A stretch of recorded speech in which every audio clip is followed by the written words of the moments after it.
Jewe urinzwe n'Imana Ephraim maze kumva icyo amategeko ategeka abashyingiranwe nemeye nta gato ko wowe umutima urahinga mu maso habaye izuba ryinshi uri Grace umugisha wanje namenye ko ibonana ndangiye wowe nararafaga sinabigo Njyewe Uwingabire Emerite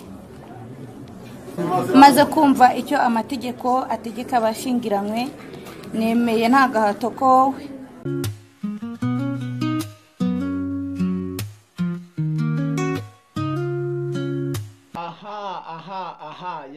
ya ubonye iki aho ngaho ubonye iki cyangwa se urimo urabona iki niki kintu urimo ubona kuri iyo screen yawe wakwibaza ngo mbese ibingibi ndimo mbona ni ibiki ariko ibyo nyine urimo ubona ni ibyo ngibyo nuko nguko bimeze nuko nguko ibintu byagenze nuko nguko amakuru ameze hanyuma ndagira ngo nihute cyane nze nkureke ukurikirane neza iyi iyo video urimo ureba cyangwa se utwo tuntu twose urimo ugenda ubona uwo nguwo ni wa muhanuzi azwi ku izina rya Grace umuhanuzi rwose umuhanuzi wacu twemera umuhanuzi abantu benshi bakunda abantu benshi bakunze nubwo harimo n'abamuteye amabuye ariko ndabizi neza umubare w'abantu benshi hari abamutukaga mu gitondo ariko nimugoroba bakamuhamagara ati turakwemera rwose uwo rero ni uwo nguwo hanyuma nkuko mubibonye ayo ni amashusho cyangwa se n'amafoto ni ubwe niwe wayishyiriye hanze rwose Grace niwe wayishyiriye hanze akora icyo yise guca agasuzuguro akora icyo yise guca impaka yaciye impaka yaraziciye rwose impaka yaraziciye bavandimwe impaka yaraziciye yakoreye mu ijambo rikomeye ari umuririmbyi umwe wigeze uririmba aravuga ifi yawe ntawe uzayiroba hanyuma akorera mu rindi jambo rivuga ngo igihe Yesu yatumaga Petero ngo nagende ajye ku nyanja agende ifi ari bubanze kuroba ayasamure akuremo state hariya rero niho yakoreye hanyuma nawe nyine ifi yarayirobeye ifi amaze kuyirobera amagambo abameshi amagambo arasakuza amagambo nyine abamagambo ariko ikintu cyantangaje rimwe na rimwe kiba kinateye agahinda nuko mwibuke Yesu igihe yageze ahantu yarangiza bakamusasira ibitenge bakamusasira imitsinda akagenderaho bari abantu ngo nibo bahindukiye nyuma baravuga ngo nabambwe na Grace rero niko byamugendekeye abo yambitse abo yagaburiye abo yagiriye neza nibo bahindukiye bamuvuga nabi ariko nawe aravuga ati uko byangenda kose ngomba guca impaka rero ndimo nihuta kugira ngo mbereke video yose ukuntu imeze nkwereke ukuntu ibintu byose byagenze nkwereke ukuntu yarakimbagiye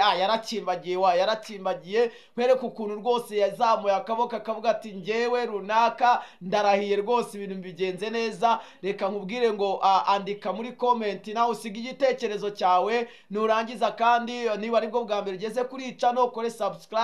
hanyuma kandi like hanyuma na sharing n'abandi babona ibyo byiza barebe ukuntu ibintu byagenze iyi ni channel yitwa Abeza ba Yesu TV amahoro y'Imana abe muri mwe kurikirana iyo video urebe uburyo cy'ibintu byose byagiye bigenda amahoro y'Imana abe muri wowe FM umusore w'inzozi zanje wambereye urumuri mu mwijima uburyo unyitaho burandenga uri umugabo w'ineza n'urukundo uyu munsi ndavuze yego si amagambo gusa ni isezerano ni inzira y'abadende nzayigendana nawe mfe wanjye tuzabana akaramata imvura n'izuba ntibizatubwira intege nke tubatse ku rukundo w'ukuri Imana niyo musingi wacu iminsi yose nzagusabira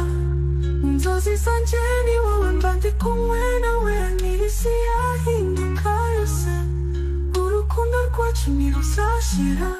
tuzabana iteka ryose mu byishimo no mu marira nzagukunda kuri munsi kugeza ku ndunduro Grace FM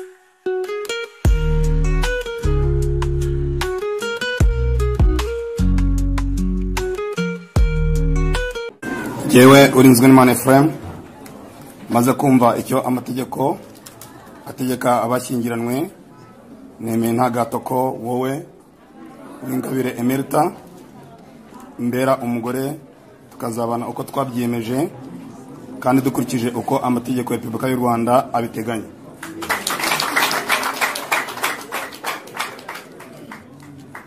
Njyewe Uwingabire Emerita maze kumva icyo amategeko ategeka abashyingiranywe, nemeye nta gahato ko urinzwe n'Imana Ephraim mbera umugabo tukazabana uko twabyiyemeje kandi dukurikije uko amategeko ya Repubulika y'u Rwanda abiteganya.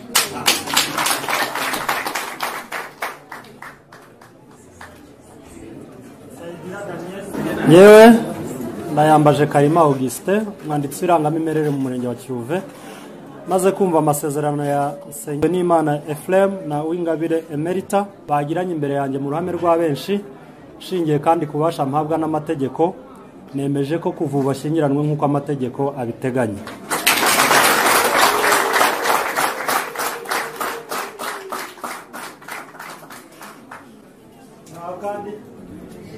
Abageni ubuzima bwo bari abantu baturiye cyane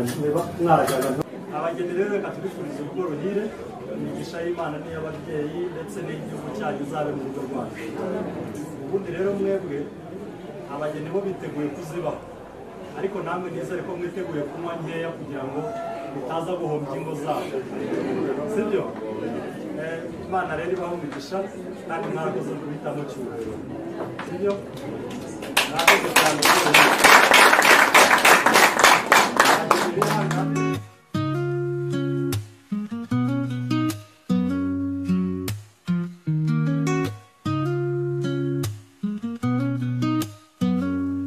Narakubonye umutima urahinda mu maso hawe habaye izuba ryinshi, uri Grace umugisha wanje, namenye ko bibonana ndangiye wowe, nararafaga sinabibona urukundo rwawe unzanzamura, uyu munsi ndahagaze imbere yawe bikuye ku mutima ndagusezeranye, tuzabana iteka ryose mu byiza no mu bikomeye, saba iruhande rwawe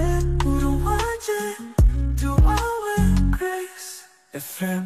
umusore w'inzozi zanjye wambereye urumuri mu mwijima, uburyo unyitaho burandenga, uri umugabo w'ineza n'urukundo, uyu munsi ndavuze yego si amagambo gusa ni isezerano, ni inzira y'abagende nzayigendana nawe Ephraim, tuba ntibizatugira intege nke, tubatse ku rukundo w'ukuri, Imana niyo musingi wacu, iminsi yose nzagusabira,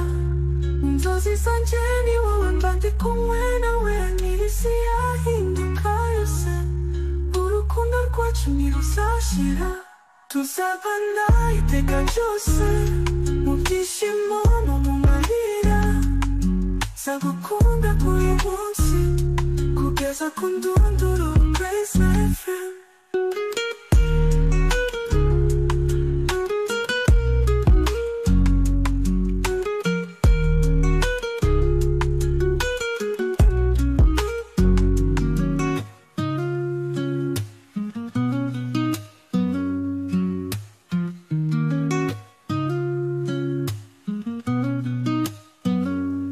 Narakubonye umutima urahinda